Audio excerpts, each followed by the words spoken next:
ಅವರ ಮೊಮ್ಮಗ MLA ಅವರ ಮಗ ಇವತ್ತು ಪ್ರಜ್ವಲ್ ರೇವಣ್ಣ ಅವರ ಒಂದು ಏನು ಲೈಂಗಿಕ ಹಗರಣ ಇದೆ, ಈ ಒಂದು ಹಗರಣದ ವಿಚಾರದಲ್ಲಿ ನಾವು ಅದನ್ನು ಖಂಡಿಸಿ ಒಂದು ಬಹುಜನ ಸಮಾಜ ಪಾರ್ಟಿಯಿಂದ ಪತ್ರಿಕಾಗೋಷ್ಠಿಯನ್ನು ಮಾಡ್ತಾ ಇದ್ದೀವಿ. ದೇಶದಲ್ಲಿ ರಾಜ್ಯದಲ್ಲಿ ಒಂದು 80ರ ದಶಕದಲ್ಲಿ ಈ ಸಾಧು ಸನ್ಯಾಸಿಗಳು ಮಠಾಧಿಪತಿಗಳು ಆಸ್ತಿ ಮಾಡಬೇಕು, ಹಣ ಮಾಡಬೇಕು, ಈ ಯಾವ ವ್ಯಾಮೋಹಗಳಿರಲಿಲ್ಲ.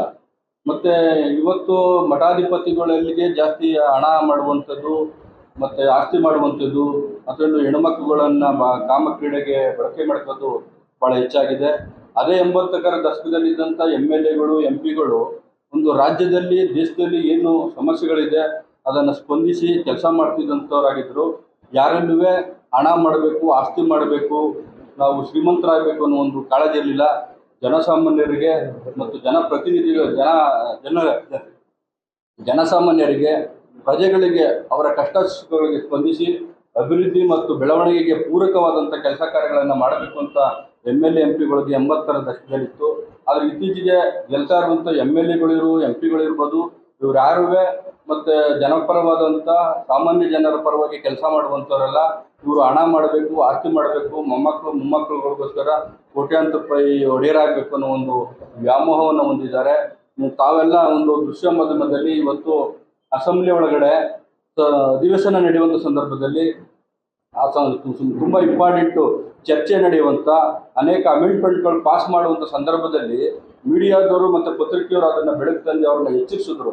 ಅವರು ಅಸೆಂಬ್ಲಿ ಒಳಗಡೆ ಅಧಿವೇಶನ ನಡೆಯುವಂಥ ಸಂದರ್ಭದಲ್ಲಿ ಕ್ಷೇತ್ರದ ಬಗ್ಗೆ, ಕ್ಷೇತ್ರದ ಅಭಿವೃದ್ಧಿ ಬಗ್ಗೆ, ಜನತೆಯ ಬಗ್ಗೆ ಪ್ರಶ್ನೆ ಮಾಡಿ ಅವರ ಅಭಿವೃದ್ಧಿಯ ಬಗ್ಗೆ ಮಾತಾಡಬೇಕಾದಂಥ MLAಗಳು ವಿಧಾನಸೌಧದ ಒಳಗಡೆನೆ ಒಂದು ಮೊಬೈಲ್ ಮುಖಾಂತರ ಒಂದು ಏನು ಲೈಂಗಿಕ ಕ್ರೀಡೆ ಇರುವಂಥ ಒಂದು ಸಾಮಾಜಿಕ ವಿಡಿಯೋಗಳನ್ನು ನೋಡುವಂಥದ್ದು, ಫೇಸ್ಬುಕ್ ವಾಟ್ಸಪ್ಪಲ್ಲಿ ಇದನ್ನೆಲ್ಲ ಆವಾಗಲೇ ಮೀಡಿಯಾ ಮತ್ತು ಪೇಪರ್ ಎಚ್ಚರಿಸಿದ್ರೂ ಈ MLAಗಳು MP ಗಳು ಮತ್ತು ಯಾರೇ ಜನಪ್ರತಿನಿಧಿಗಳು ಎಚ್ಚರಿಕೆಯನ್ನು ವಹಿಸಲಿಲ್ಲ.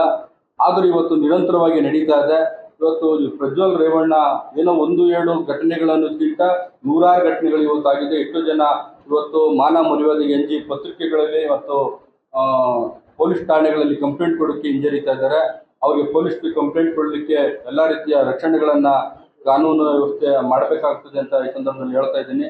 ಯಾವ ಜನಪ್ರತಿನಿಧಿಗಳು MLAಗಳು MP ಗಳು ಜನಗಳ ಮಾನ ಪ್ರಾಣ ಆಸ್ತಿಗಳನ್ನು ರಕ್ಷಣೆ ಮಾಡಬೇಕಾದರೆ ಆ ಹೆಣ್ಣುಮಕ್ಕಳುಗಳನ್ನು ಒಂದು ಮಾನವನ್ನು ಹರಣ ಮಾಡುವಂಥವ್ರಾದರೆ, ಇವತ್ತು ಎಷ್ಟೋ ಜನ ಹೆಣ್ಮಕ್ಳುಗಳು ಒಂದು ಮೆಡಿಕಲ್ ಶೀಟ್ ಬೇಕು, ಇದು ಹಾಸ್ಟೆಲ್ ಶೀಟ್ ಬೇಕು, ಕೆಲಸ ಬೇಕು ಅಂತ ಇವ್ರ ಹತ್ರ ಹೋದರೆ ಇವರನ್ನು ಕಾಮನ್ ದೃಷ್ಟಿಯಲ್ಲಿ ನೋಡಿ ಆ ಹೆಣ್ಮಕ್ಳುಗಳನ್ನು ಕಾಮಕ್ರೀಡೆಗೆ ಬಳಕೆ ಮಾಡ್ಕೋದು ಭಾಳ ಅಕ್ಷಮ್ಯ ಅಪರಾಧ ಆಗಿದೆ.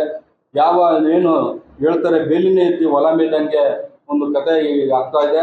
ಹಾಗಾಗಿ ಬಹುಜನ ಸಮಾಜ ಪಾರ್ಟಿ ಈ ಮುಖಾಂತರ ಏನು ಆಗ್ರಹ ಮಾಡ್ತದೆ ಅಂತಂದರೆ, ಕೂಡಲೇ ಇವರು ಮೇಲೆ FIR ಆಗಿದೆ, ಆ FIR ಆಗಿರುವಂಥ ರೇವಣ್ಣ ಮತ್ತು ಪ್ರಜ್ವಲ್ ರೇವಣ್ಣ ಅವರನ್ನು ಕೂಡಲೇ ಬಂಧಿಸಿ ಅವರನ್ನು ಜೈಲಿಗೆ ಹಾಕಬೇಕು.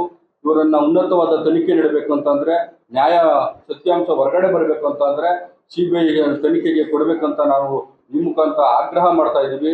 ಏನಾದರೂ ಇದನ್ನು ಕಾನೂನಿನ ಚೌಕಟ್ಟಿನಲ್ಲಿ ಕಾನೂನು ವ್ಯವಸ್ಥೆಗಳನ್ನು ಸರಿಯಾಗಿ ಮಾಡಿಲ್ಲ ಅಂತಂದರೆ ಬಹುಜನ ಸಮಾಜ ಪಾರ್ಟಿ ರಾಜ್ಯದ ಎಲ್ಲ ಜಿಲ್ಲೆಗಳಲ್ಲೂ ಉಗ್ರವಾದಂಥ ಪ್ರತಿಭಟನೆಯನ್ನು ಮಾಡ್ತದೆ ಅಂತ ಈ ಮುಖಾಂತರ ನಾವು ಎಚ್ಚರಿಕೆಯನ್ನು ಕೊಡ್ತಾ, ಮತ್ತು ಏನು ಮಹಿಳಾ ಆಯೋಗ ಇದೆ ಅದು ಸಂಪೂರ್ಣವಾಗಿ ಮಹಿಳೆಯರಿಗೆ ಬೆಂಬಲವಾಗಿ ನಿಂತ್ಕೋಬೇಕು.